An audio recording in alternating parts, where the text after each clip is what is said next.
ఇదెందుకు కొన్నవాని లొల్లి పెడుతుండ్రు అంటుండు శ్రీనివాస్. అంటే ఎన్ని కుటుంబాలు ఎంత టెన్షన్ పడుతున్నాయి. రేవంత్ రెడ్డి నిజంగా నీకు సంబంధం లేకపోతే తక్షణమే పొంగులేటి శ్రీనివాసరెడ్డి బర్తరఫ్ చేయి. పొంగులేటి శ్రీనివాసరెడ్డి బర్తరఫ్ చేసి మొత్తం ప్రాపర్టీలు మళ్ళీ యథావిధిగా తీసుకురా. ఆయన ప్రజలను ఎందుకు ఇబ్బంది పెడుతున్నారు మీరు? ఇప్పుడు ఏమంటున్నారు? ప్రజలు పోయి దరఖాస్తులు పెట్టుకోవాలి, ప్రజలు పోయి ఆఫీసులలో అప్లికేషన్లు పెట్టుకోండి. అప్లికేషన్లు పెడితే రాజేష్ దరఖాస్తు పెడితే 25 రోజుల దాకా ఎంఆర్ఓకే చేరలేదు. మా రెడ్డి గారు చెప్పిన అప్లికేషన్ పెడితే కలెక్టర్ ఆఫీస్కి పోతే సొప్పయ్యమంటుండు. కలెక్టర్ యుఎల్సి ఆఫీస్కు 25 సార్లు పోతే ఎందుకు తిరుగుతున్నారు, మా దగ్గర రావద్దు పోండి అంటున్నారు. అప్లికేషన్లకు విలువే లేకుండా అయిపోయింది ప్రభుత్వంలో. ఇప్పుడు పెట్టింది మీరు, ప్రాహిబిషన్లో పెట్టింది మీరు. ఏ భూములు పెట్టినరో మీకు తెలుసు. మరి ఆ భూములను తీసేయండి. దానికి ప్రజలను ఎందుకు గోసపుచ్చుకుంటున్నారు? ప్రజలు వాళ్ళ వ్యాపారాలు ఆఫీసులకు పోకుండా ప్రభుత్వ కార్యాలయాల చుట్టూ తిరుగుడెందుకు? ఈ లంచాలు ఎందుకు? ఈ పర్సెంటేజ్లు ఎందుకు? ఈ కమిషన్లు ఎందుకు? ప్రజలను ఎందుకు గోసపుచ్చుకుంటున్నారు? నిజాయితీ ఉంటే తక్షణమే మీరు ఏ భూములైతే ప్రాహిబిషన్లు పెట్టినరో మీకు తెలుసు. మీరే పెట్టినరు. డిసెంబర్ 2025లో పెట్టినారు, కొన్ని ఈ మధ్య కాలంలో పెట్టినారు. ఏవైతే అన్యాయంగా ప్రజల ఆస్తులను మీరు 22ఏలో పెట్టినరో వాటిని యథావిధిగా తొలగించండి. దానికి ప్రజల ఉసురు ఎందుకు పోసుకుంటున్నారు? ప్రజలను ఆఫీసుల చుట్టూ తిరుగుడు, ప్రజల సమయాన్ని ఎందుకు వృధా చేస్తున్నారు? ఏవి పెట్టినరో వాటిని తొలగించే బాధ్యత ఇవాళ ప్రభుత్వం మీద ఉంది అని చెప్పి నేను ఇవాళ ప్రభుత్వాన్ని డిమాండ్ చేస్తా ఉన్నా. అండ్ అదేవిధంగా ఇవాళ రేవంత్ రెడ్డి గారు కూడా నిజాయితీ రుజువు చేసుకోవాలి. నీకు ఇందులో భాగస్వామ్యం లేకపోతే తక్షణమే పొంగులేటి శ్రీనివాసరెడ్డిని బర్తరఫ్ చేయాలి. బాధ్యులైన అధికారుల మీద కూడా వెంటనే చర్య తీసుకోవాలి. ఈ భూములన్నీ కూడా రిజిస్ట్రేషన్ చేయాలని కోరుతా ఉన్నాం. అంటే ఇందులో ఒకటి మాత్రం స్పష్టంగా అర్థమవుతుంది, ఇవాళ ఇది రేవంత్ రెడ్డికి తెలియకుండా జరిగింది అయితే కాదు అనేది అర్థమవుతా ఉంది. నిజం చెప్పాలంటే ఇలా A1 రేవంత్ రెడ్డి, A2 పొంగులేటి శ్రీనివాసరెడ్డి, వీరిద్దరు బాధ్యులే. ఇలా మీరు ఇద్దరు కలిసి చేసిందే ఇది. లేకపోతే రేవంత్ రెడ్డి ఎందుకు స్పందించాడు? 4 నెలల కింద కోమటిరెడ్డి వెంకటరెడ్డి చెప్పంగానే నువ్వు స్పందించి ఉంటే ఇవాళ ఇంత ఇబ్బందులు ఈ రాష్ట్ర ప్రజలకు వచ్చి ఉండేటి కావు కదా. ఇవాళ ఇది ఒక తుగ్లక్ ప్రభుత్వం లాగా మారిపోయింది. అసలు ఏది ఇడిచిపెట్టలేరు.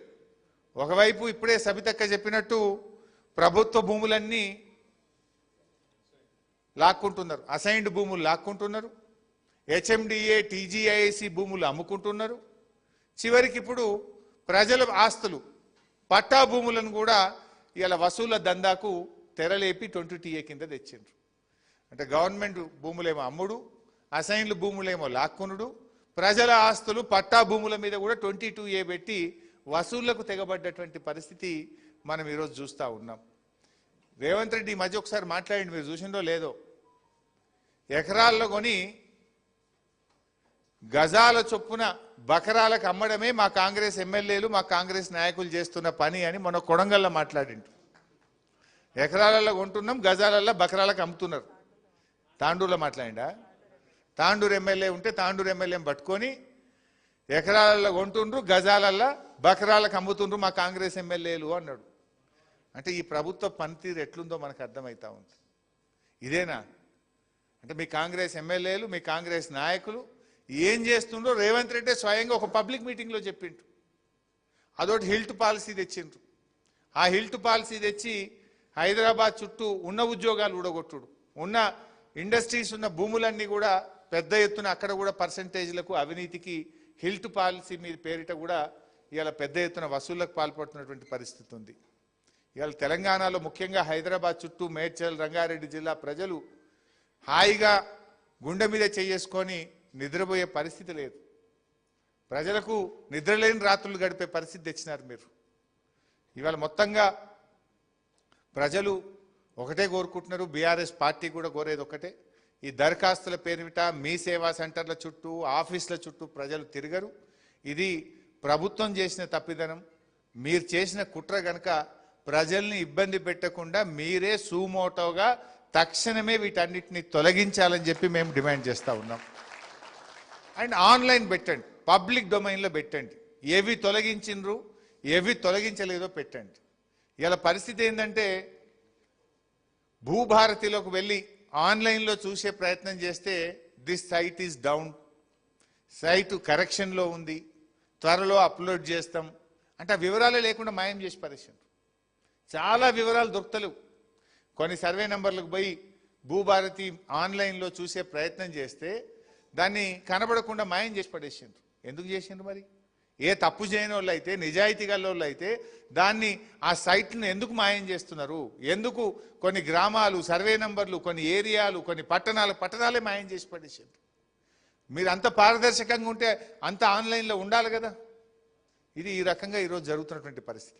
ఇలా ప్రభుత్వాన్ని కూడా కోరేది ఏంటంటే, మీరు ఏ భూములు తొలగిస్తున్నారు, ఏ భూములు పెడుతున్నారు అనే విషయం పబ్లిక్ డొమైన్లో పెట్టండి. అన్యాయంగా ప్రజల ఆస్తులు, ఇప్పుడు 2008లో డాక్టర్ రాజశేఖర్ రెడ్డి గారు సీలింగ్ ఎత్తేసినారు. 2008లో సీలింగ్ ఎత్తేస్తే కొన్ని వేల ఎకరాలు కాలనీలైనాయి, లేఅవుట్లైనాయి, ఇళ్ళు కట్టుకున్నారు. 2008 కంటే ముందు అది సీలింగ్ ఉన్నదని ఇప్పుడు ప్రాహిబిషన్లో పెట్టుడైంది.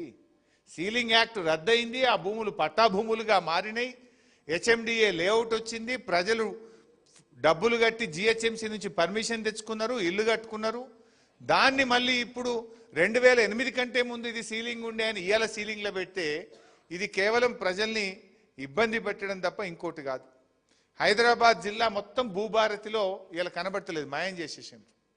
Hyderabad district is not showing. ఎందుకు? మీరు తప్పు చేసింది కనుక మీ తప్పును కప్పిపుచ్చుకోవడానికి మొత్తం హైదరాబాద్ జిల్లానే మాయం చేసి పారేసిండ్రు భూభారతిలో. ఇవన్నీ కూడా ఇట్లా జరుగుతూ ఉన్నాయి. బట్ ఏది ఏమైనా మీరు ఎవ్వరు టెన్షన్ పడొద్దు. We're all with you.